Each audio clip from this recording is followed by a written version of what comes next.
কি বেটা live live হয়ে গেছে কত দূর লাইভ আরে সরবাই দাদা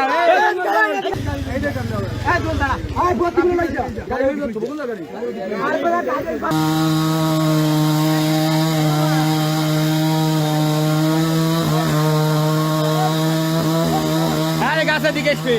এ রঞ্জু ভাই